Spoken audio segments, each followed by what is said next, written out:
Salam sejahtera semua, namo buddhaya. Saya Gaby Zelita, mahasiswa Universitas Budi Dharma, Fakultas Bisnis Manajemen akan mempresentasikan pelanggaran etika bisnis PT Indofarma Tbk dengan dosen pengampu Associate Profesor Dr. Lima Jatini, SE, MM, BKP, CTC, CMA. Saya akan mulai. Etika bisnis, prinsip dasar dalam pengambilan keputusan bisnis era environment, social, dan governance yang bertujuan untuk membangun kepercayaan investor dan publik, mencegah fraud, skandal, dan mengurangi risiko hukum sehingga menjaga reputasi dan keberlanjutan perusahaan jangka panjang. Etika bisnis, prinsip dasar dalam pengambilan keputusan bisnis era environment, social, dan governance yang bertujuan untuk membangun kepercayaan investor dan publik, mencegah fraud, skandal. Latar belakang PT Indofarma Tbk. Pada tahun 1918, Indofarma didirikan oleh pemerintahan Hindia Belanda. Pada tahun 1981 menjadi BUMN. Pada tahun 2001 melakukan Initial Public Offering atau IPO dengan kode sah INAF. Unit bisnisnya adalah farmasi, alat kesehatan, dan produk hewan dan anak.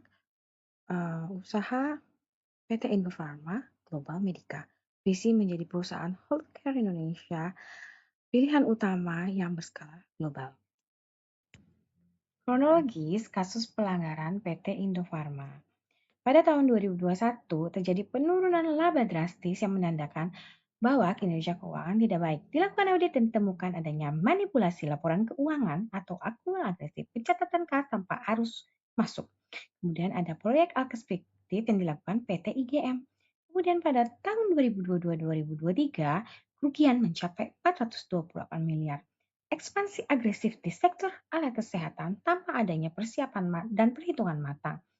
Transaksi fiktif semakin masif dilakukan, kemudian karena kesulitan likuiditas, perusahaan mengambil pinjaman melalui fintech sebesar 69,7 miliar dengan mencatut data pribadi karyawan. Muncul piutang macet sebesar 124,9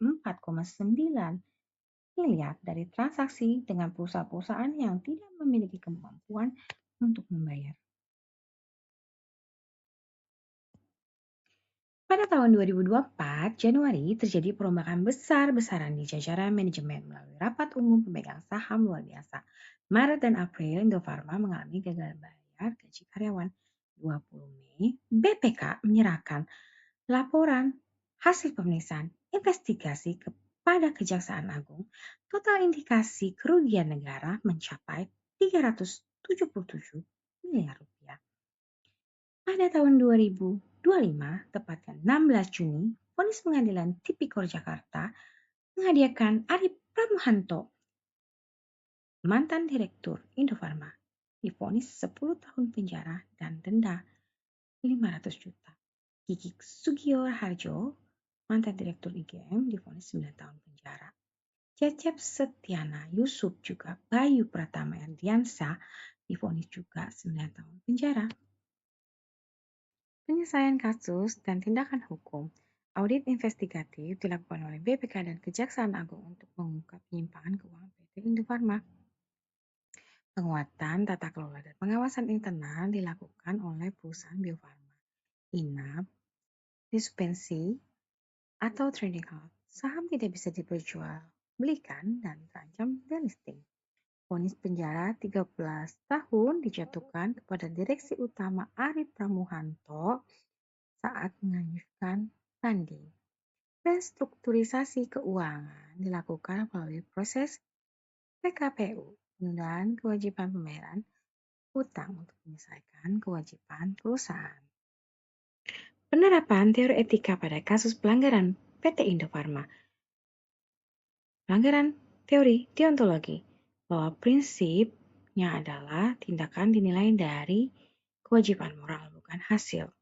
Melanggar kewajiban kejujuran dengan memanipulasi pelaporan keuangan, tidak transparansi, kemudian mengabaikan tugas fidusia sebagai pengelola dana publik, melanggar teori utilitarianisme, yaitu prinsipnya tindakan dinilai dari dampak kebaikan bagi banyak pihak, yang merugikan investor, pemegang saham, kemudian karyawan kehilangan pekerjaan dan kepastian, negara rugi dari BUMN yang seharusnya menguntungkan.